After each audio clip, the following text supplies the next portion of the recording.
రండి, దేవుని సాయం కొరకే ప్రార్థన చేసుకుందాం. పరిశుద్ధమైన తండ్రి, నమ్మదగిన దేవా, యేసుక్రీస్తు నామములో నీకు వందనములు. ఈ యొక్క మధ్యాహ్న కాల సమయంలో దైవ సన్నిధిలో మరొకసారి నీ మాటలు మాకు దయచేస్తూ రావాల్సింది కనీసం నేను ప్రార్థన చేస్తూ ఉంటున్నాను. మరి ప్రభా, మీ మాటల ద్వారా నేను ఈ యొక్క నూతన సంవత్సరంలో ప్రభా మరి ఆయన ఆజ్ఞలను కట్టడలను నెరవేరుస్తూ ప్రభా ఆయన కొరకై జీవించే దాని కొరకై మీరే సాయం చేస్తూ రమ్మని మీ కృపాస్తాలకి ఎత్తి పట్టుకుంటూ యేసు ప్రభు నామంలో ప్రార్థించడి వేడుచున్నాను తండ్రి.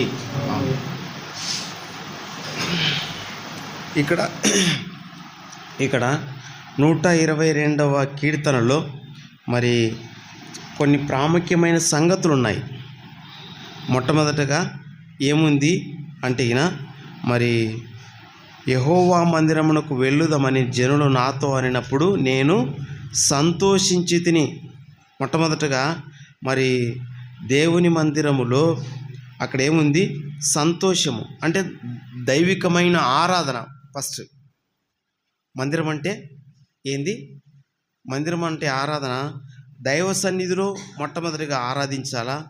తర్వాత మరి రెండవది కట్టబడుట, అక్కడ కట్టబడుట. తర్వాత ఇంకొకటి ఏముంది అంటే మరి అక్కడ న్యాయం ఉంది, అనగా తీర్పు ఉంది. తర్వాత అక్కడ ప్రార్థన ఉంది. ఎక్కడ? దేవుని యొక్క మందిరంలో ఇవన్నీ జరిగే సంగతులు. తర్వాత అక్కడ ఇంకేముందంట? మరి దేవుని ప్రేమించేవారు వర్ధిల్లుతారు. ఎన్ని సంగతులు ఉన్నాయి? దావీదు కీర్తనలు అంతా ఆ విషయాలు అమర్చబడి ఉన్నాయి. అయితే ఇక్కడ ఏమనింది వ్రాయబడిందంటే మరి మన ప్రాకారములో నెమ్మది కలగాల. అంటే మనము నెమ్మది, సుఖముగా, సంతోషంగా జీవించాలంటే ఏమేమి కలిగి ఉండాలా? మొట్టమొదటగా దైవికమైన ఆరాధన. మొట్టమొదటిగా దైవ సన్నిధికి వస్తానే ఏం చేయాలంటే నా ప్రాణమా యెహోవాను సన్నుతించుము, ఆయన నా అంతరంగమునున్న సమస్తమా ఆయన చేసిన మేలులు దేనిని. అంటే దైవికమైన ఆరాధన ఏం చేస్తుంది అంటే ఈ దైవికమైన ఆరాధన మరి మనము చాలా చక్కగా చూడండి ఏం చేస్తుందో. ఆదికాండము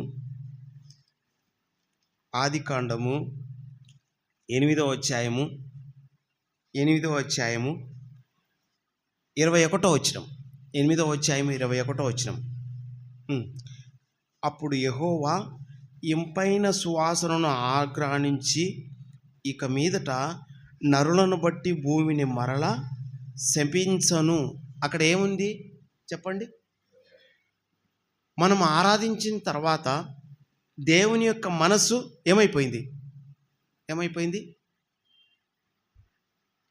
ఇంపైన సువాసన ఆగ్రానించిన తర్వాత ఇక మీదట నరులను బట్టి భూమిని మరలా శపించను. అంటే దైవికమైన ఆలోచన, మన ఆరాధన దేవుని మార్చివేసిందా?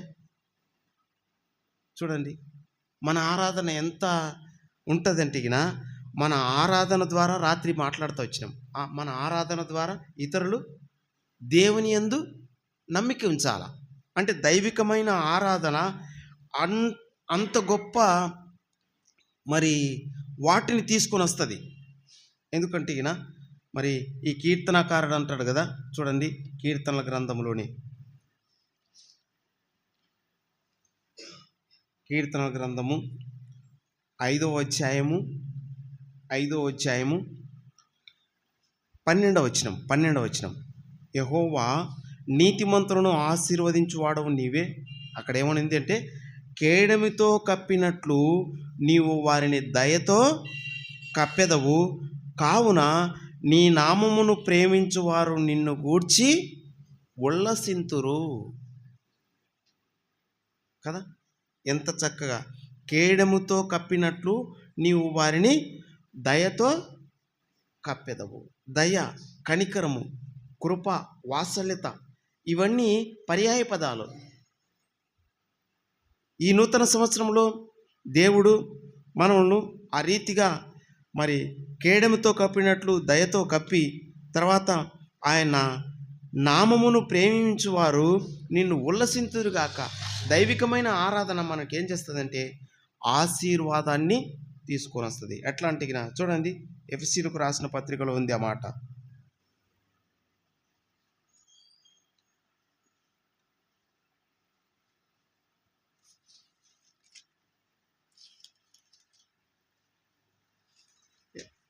ఎఫెసీయులకు రాసిన పత్రిక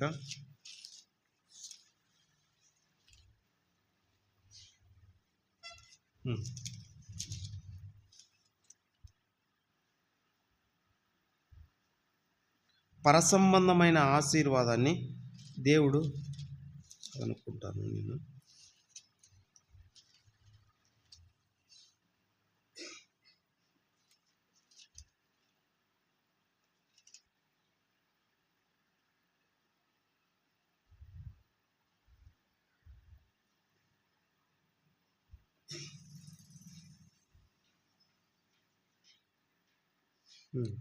అదే రండి, ఎఫెసీయులకు రాసిన పత్రిక 1వ అధ్యాయము 3వ వచనం.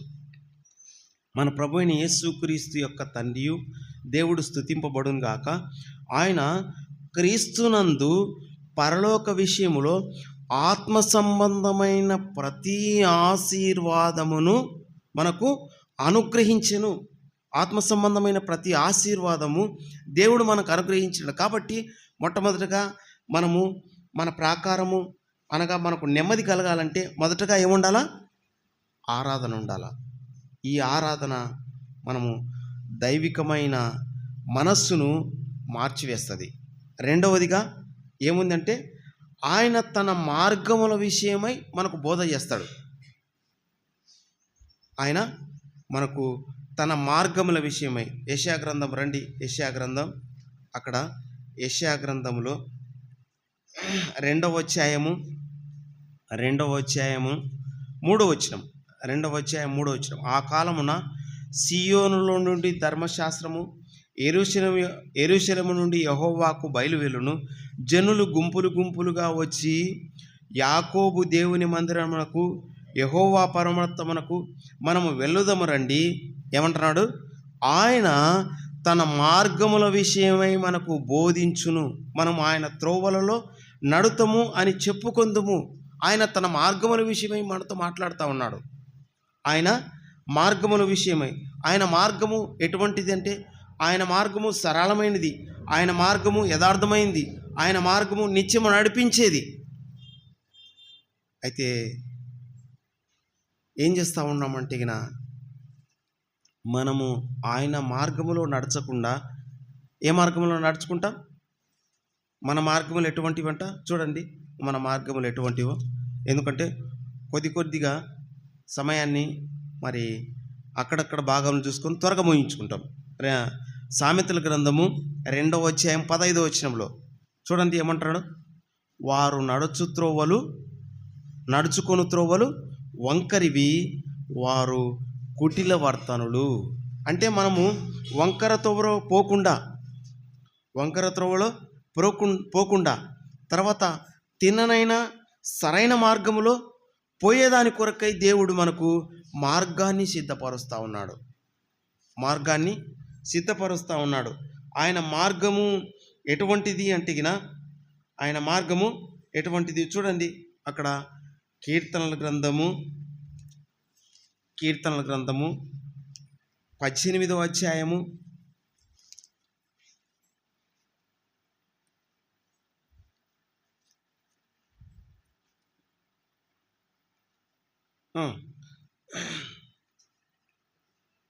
18వ అధ్యాయము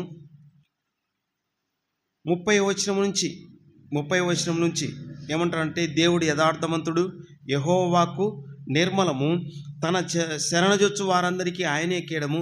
యెహోవా తప్ప దేవుడేడి? మన దేవుడు తప్ప ఆశ్రయ దుర్గమేది? నాకు బలము ధరించువాడు ఆయనే, నన్ను యథార్థ మార్గమున నడిపించువాడు ఆయనే. ఎవరంట? నాకు బలం ధరించేవాడు ఆయనే, తర్వాత నన్ను యథార్థ మార్గమున నడిపించువాడు ఆయనే. ఆయన నా కాళ్ళు జింక కాళ్ళ వలె చేసెను. జింక ఎప్పుడైతే శత్రువు సింహము మరి వెంబడబడితే ఎంత ఫాస్ట్గా పరిగెత్తది, ఎంత వేగంగా పరిగెత్తది అంటే, ఆయన నా కాళ్ళు జింక కాళ్ళ వలె చేయుచున్నాడు, ఎత్తైన స్థలం మీద నన్ను నిలుపుచున్నాడు. నా చేతులకు యుద్ధము చేయ నేర్పువాడు ఆయనే. నా బాహువులు ఇత్తడి విల్లును ఎక్కువబెట్టువాడు. నీ రక్షణ కేడము నీవు అందించుచున్నావు. నీ కుడి చేయి నన్ను ఆదుకొనును. నీ సాత్వికము నన్ను గొప్ప చేసెను. కుటిలమైన మార్గము నుండి తొలగింపజేసి ఆయన యథార్థమైన మార్గం, సత్యమైన మార్గము, తిన్ననైన మార్గము నడిపించే దేవుడుగా ఉంటా ఉన్నాడు. దైవికమైన మందిరము మనకు ఎన్ని విధాలుగా నేర్పుతూ ఉంది. అంత మాత్రమే కాదు, ఇంకేమంటాడంటే చూడండి, ఆయన మార్గములో ఎంత మరి శ్రేష్టమైన వాటిని చూపుతూ ఉన్నాడు. రండి, యెషయా గ్రంథము 55వ అధ్యాయము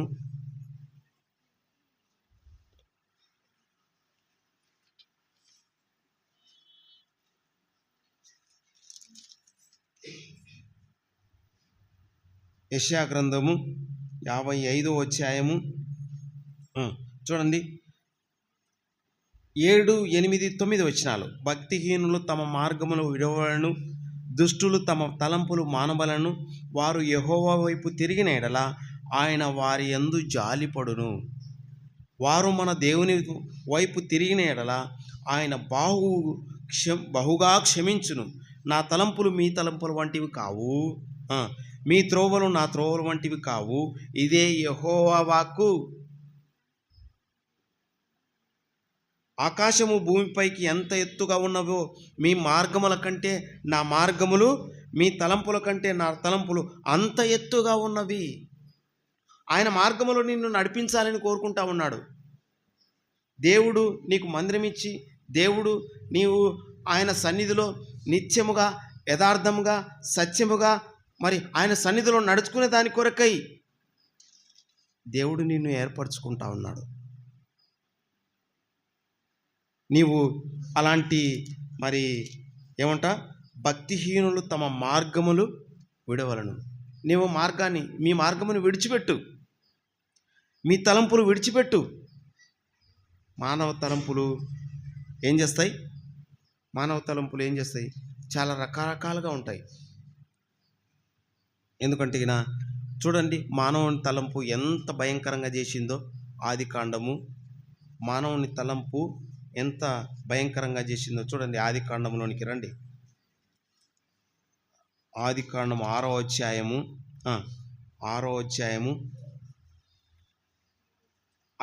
5వ వచనం.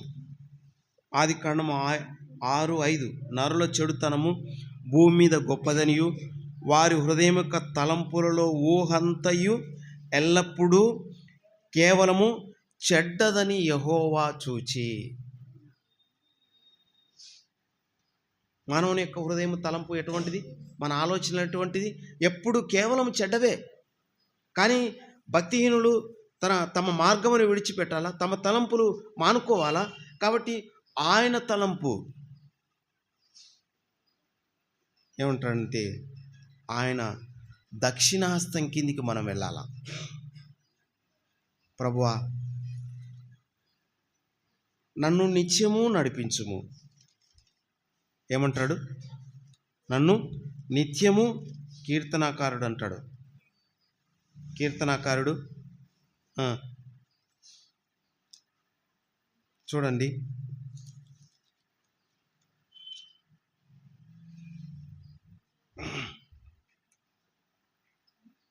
దావీదు కీర్తనలు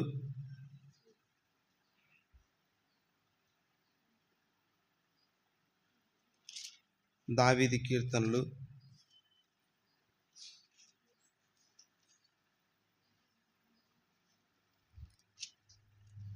ఇక్కడ ఆయన నడిపించే మార్గము నిత్యము నడిపించుము, ఆ మాట అంటాడనమాట.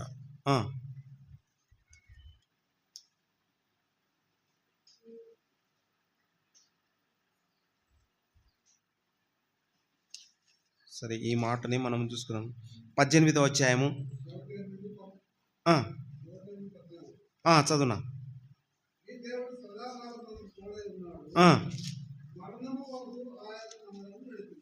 మరణం వరకు అంటే దేవుడు ఏం చేస్తాడంటే ఈయన నిత్యము నడిపించే దేవుడుగా ఉన్నాడు. ఆయన సదాకాలము మనతో దేవుడుగా ఉన్నాడు. ఆయన ఎట్లా అంటుందంటే విడిచిపెట్టేవాడు, విడువవు నన్నిక ఎన్నడైనను పడిపోకుండా కాయు రక్షక. విడిచిపెట్టే దేవుడు కాదు. మరి మరి ఏం చెప్తాడంటే యెషయా గ్రంథంలో ఆ మాట చెప్తాడు. యెషయా గ్రంథంలో ఆ మాట చూడండి. ఈ మాటను యెషయా గ్రంథం 57వ అధ్యాయం అనుకుంటా. యెషయా గ్రంథం క్షమించండి 54:11 ప్రయాసపడి గాలి వానల చేత కొట్టబడి ఆదరణ లేక ఉన్నదానా, నేను నీలాంజనములతో నిన్ను కట్టుదును, నీలములతో నీ పునాదులు వేయుదును, మనుమాణిక్యములతో నీ కోటకుమలను, సూర్యకాంతములను నీ గుమ్మములను కట్టుదును, ప్రశస్తమైన రత్నములు నీకు సరిహద్దులుగా ఏర్పరచుదును. మన మార్గము, మన ప్రాకారము మనకు నెమ్మది కలిగించేదిగా ఎట్లా ఉందంటే ప్రశస్తమైన రత్నములతో నీకు సరిహద్దులను ఏర్పరచారు. ఇలాంటి నెమ్మది ఇచ్చేది ఏంటంటే కేవలము దేవుని యొక్క మందిరమే, కేవలము దేవుని యొక్క సన్నిధే. దేవుడు మనతో ఏమని చెప్తా ఉన్నాడు? 7వ వచనములో, నిమిషమాత్రము నిన్ను విసర్జించి తిని గొప్ప వాత్సల్యముతో నిన్ను సమకూర్చెదను. ఏం చేస్తారంట? ఒక్క నిమిషమే మనం విడిచిపెడితే ఏమవుతుంది? చాలా తల్లకిందులైపోతాం. కానీ దేవుడు గొప్ప వాత్సల్యంతో మరలా తిరిగి సమకూరుస్తాడు. కాబట్టి ప్రియమైన సహోదరి సహోదరుడా, ఐలారమ్మలారా, ఇక్కడ ఏం చెప్తా ఉన్నా అంటే దైవికమైన మందిరమునకు వచ్చినప్పుడు ఎన్ని సహకారాలు దేవుడు మనకు అందిస్తూ ఉన్నాడు. మొట్టమొదటిగా దేవుని యొక్క ఆరాధన, తర్వాత దైవికమైన మార్గము, మరి దైవికమైన తీర్పు. ఎందుకు ఈ తీర్పు దేవుడు తీరుస్తూ ఉన్నాడు అంటే నిజంగా మనము ఈ మార్గములో ఎప్పుడైనా కానీ ఏదైనా కొరత పడితే మనకు తెలిసిన భాగమే. ఆ యొక్క ఇశ్రాయేలు ప్రజలు అరణ్యంలో నడుస్తూ వచ్చినప్పుడు వారు ఏం చూసినారు? భయంకరమైన వాటిని మరి ఉంటా వచ్చినప్పుడు వారికి ఏముంది? సర్పములు కరుస్తూ వచ్చినాయి. వారి ఆశలు, వారి యొక్క త్రోవలు, వారి యొక్క మార్గము వారు చెరిపివేసుకుంటూ వచ్చినప్పుడు ఆయన ఒక తీర్పు తీరుస్తూ వచ్చినాడు. వారి మధ్యకు తాపకరమైన సర్పములు తీసుకొని వస్తూ వచ్చినాడు. తాపకరమైన సర్పములు తీసుకొని వచ్చినప్పుడు మరి ఆ యొక్క ప్రజలు ఆ యొక్క మరి పాము కడిచి చనిపోతూ ఉన్నప్పుడు మోసే ఏమంటాడంటే, అయ్యా వీరిని దయతో జ్ఞాపకం చేసుకో అంటే మోసేతో చెప్తాడు, నీవు ఒకటి ఇత్తడి సర్పమును చేయించి దాన్ని నిలవబెట్టు. అప్పుడు వారు ఎవరైతే నిదానించి చూస్తారో వారు ఏమవుతారు? కాపాడబడతారు. మనం కూడా ప్రభువైన యేసుక్రీస్తు వైపు నిదానించి చూస్తే మనం కూడా నిజంగా మోసే ఇత్తడి సర్పమును ఎలాగ ఎత్తా వచ్చినాడో మరి ప్రభువైన యేసుక్రీస్తును అలాగా పైకి ఎత్తుతా వచ్చినాడు. ఇదిగో లోక పాపమును మోసుకొని పోయి దేవుని గొర్రెపిల్ల, ఇదిగో ఈయనే. మరి యోహాను మరి ఆ ప్రభువైన యేసుక్రీస్తుని గురించి చాలా చక్కగా పైకి ఎత్తా వచ్చినాడు. చూడండి ఏమని చెప్తాడు యోహాను సువార్త మరి 3వ అధ్యాయము 12, 13, 14 వచనాలు. భూ సంబంధమైన సంగతులను నేను మీతో చెప్పితే మీరు నమ్మకున్నప్పుడు పరలోక సంబంధమైనవి మీతో చెప్పిన ఎలాగూ నమ్ముదురు? మరియు పరలోకము నుండి దిగి వచ్చిన వాడే, అనగా పరలోకములో ఉండు మనుష్య కుమారుడే తప్ప పరమునకు ఎక్కిపోవాడు ఎవడూ లేడు.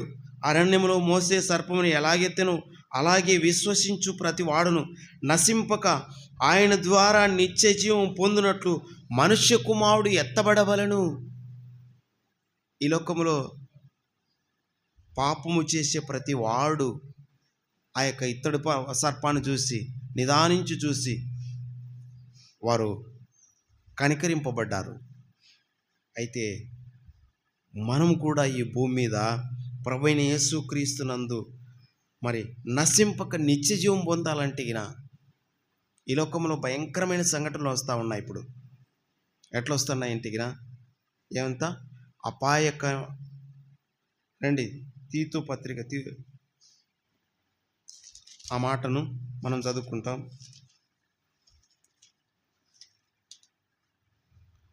తిమోతీయులకు రాసిన పత్రిక 3వ అధ్యాయంలో 2వ తిమోతీయులకు రాసిన పత్రిక 3వ అధ్యాయంలో 1వ వచనం, అంత దినములలో అపాయకరమైన కాలములు వచ్చునని తెలుసుకొనుము.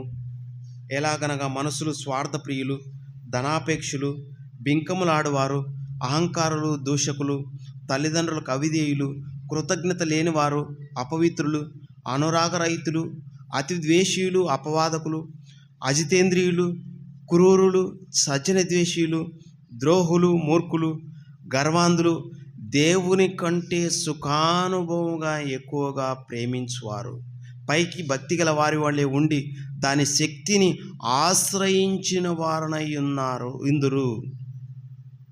ఇట్టి వారికి విముఖుడవై ఉండుము. ఈ భయంకరమైన దినాల్లో దేవుడు నిన్ను వాగ్దానం ఇచ్చి, దేవుడు తన మార్గముల విషయమై దేవుడు నీకు బోధిస్తూ ఉన్నాడు. ఎలాగనగా ఈ కాలంలో ఎటువంటి వారంట? మనుషులు స్వార్థప్రియులు. ప్రతి దాంట్లో స్వార్థం ఉంది. కుటుంబంలో స్వార్థం ఉంది, తర్వాత లోకంలో స్వార్థం ఉంది, సంఘంలో స్వార్థం ఉంది. కాబట్టి నీవు ఇట్టి వాటికి విముఖముడవై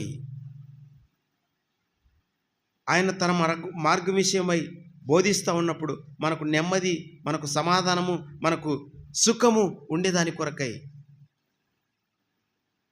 దేవుడి మాటలన్నీ మనకు తెలియపరుస్తూ ఉంటున్నాడు. ఈ యొక్క మధ్యాహ్న కాల సమయంలో నువ్వు నెమ్మదిగా సుఖంగా బతకాలంటే ఏం చేయాలా? ఈ దైవికమైన మాటల కొరకై.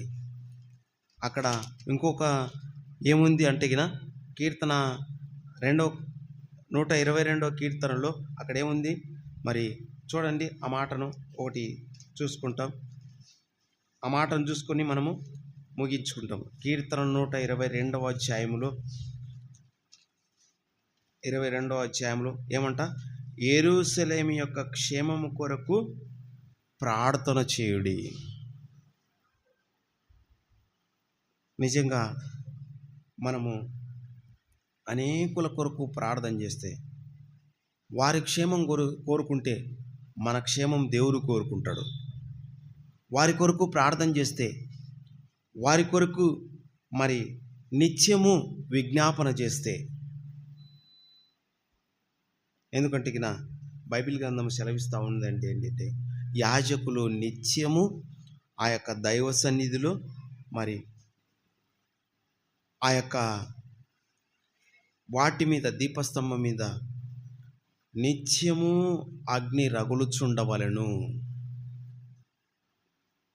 అగ్ని ప్రార్థన నిత్యము రగులుతానే ఉండాల.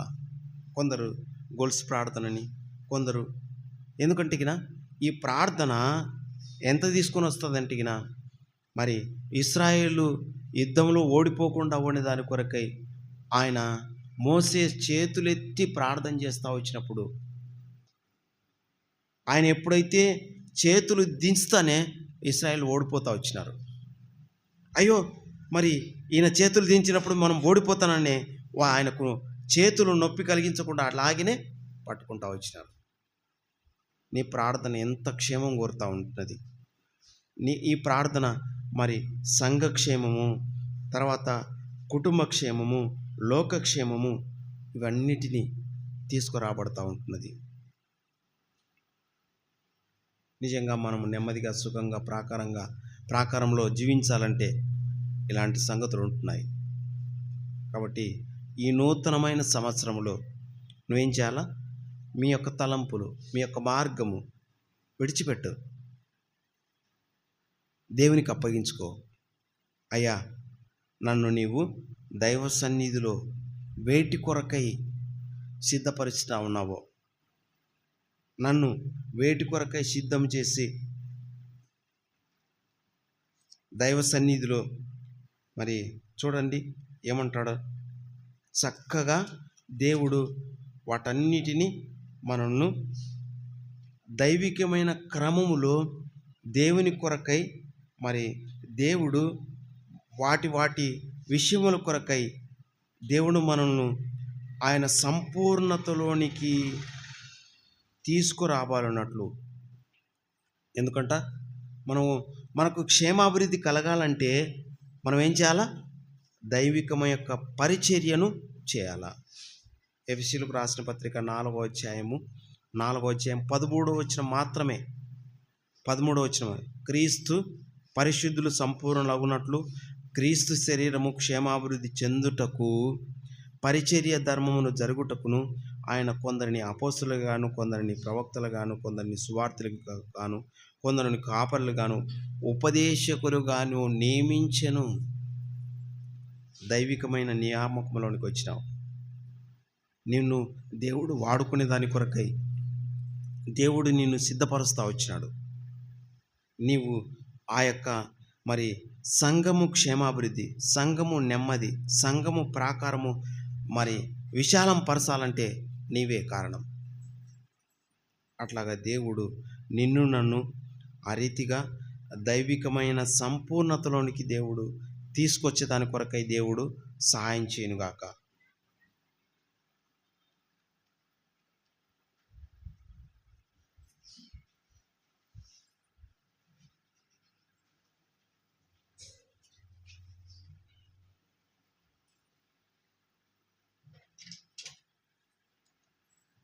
ప్రార్థన చేసుకుంటాం. తండ్రి,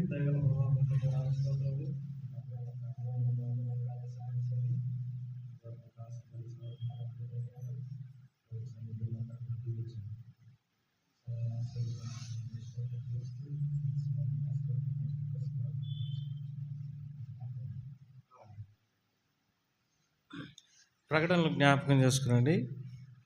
రేపు శుక్రవారం 11 గంటలకు ఉపవాస ప్రార్థన ఉంటుంది. మరి ఆదివారం 10:15 ఆరాధన కూడిక ఉంటుంది. వీటన్నిటిని జ్ఞాపకం చేసుకొని రావాలని మనం చేస్తూ ఉంటాం. ఇప్పుడు మనం పాట పాడుకుంటూ ఉంటాం. ఎవరైతే వాగ్దానాలు తీసుకోలేదో వారు వాగ్దానాలు తీసుకునండి.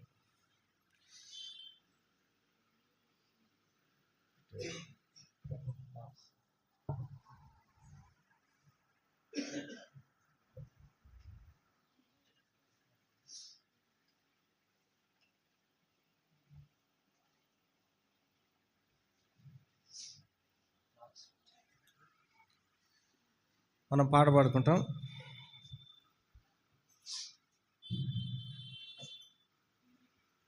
ఎవరైతే రాత్రి తీసుకోలేదో వారు తీసుకున్నారు.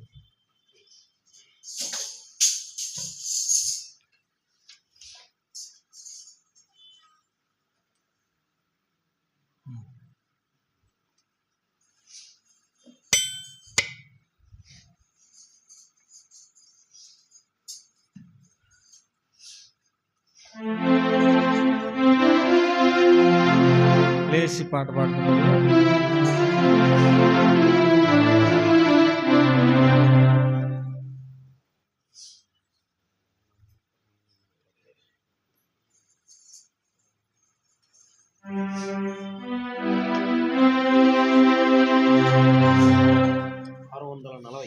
రంగాయకులు రండి.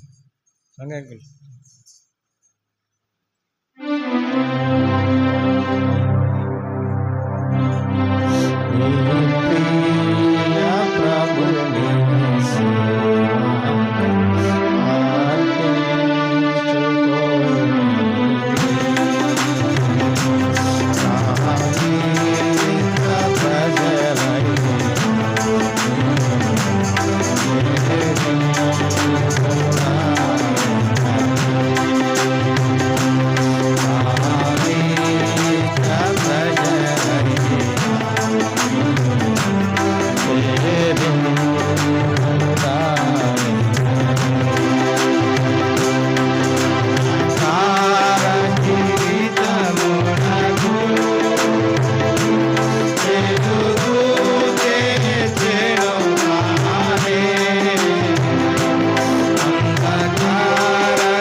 మందిరం అయిపోయిన తర్వాత సాపలని శుభ్రంగా మందిరం శుభ్రం పెట్టిన తర్వాత మరి పాపం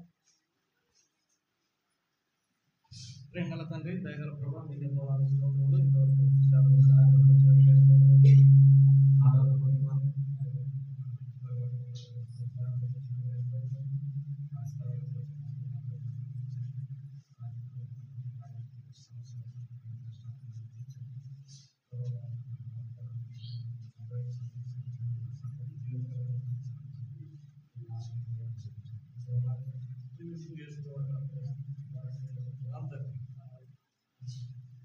తండ్రి అయిన దేవుని కృప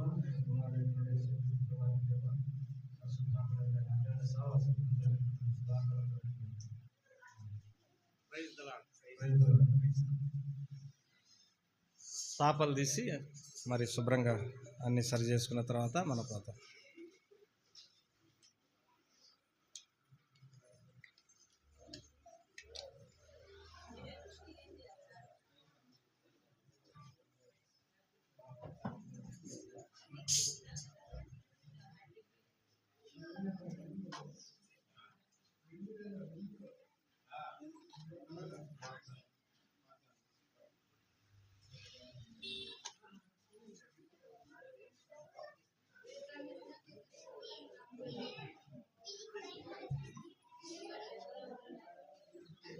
తీసుకున్న అక్క వాగ్దారా ప్రార్థన చేస్తాం.